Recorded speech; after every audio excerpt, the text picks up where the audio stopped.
Replace any ink cartridges in your HP OfficeJet 8010 or OfficeJet Pro 8020 or 8030 series printer that are low or out of ink as indicated on the printer control panel.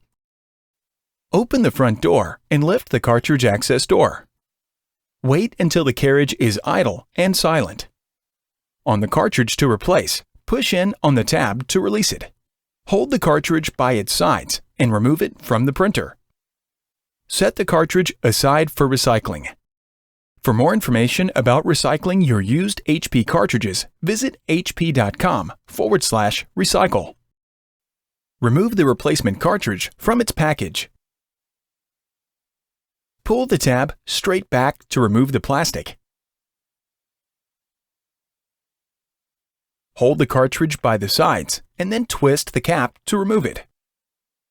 Install the replacement cartridge in its correct slot by matching the color on the cartridge with the color on the printhead. Holding the cartridge by its sides, slide it into its slot and then push it down until it snaps into place. If necessary, replace any other ink cartridges. Lower the cartridge access door and close the front door to continue printing.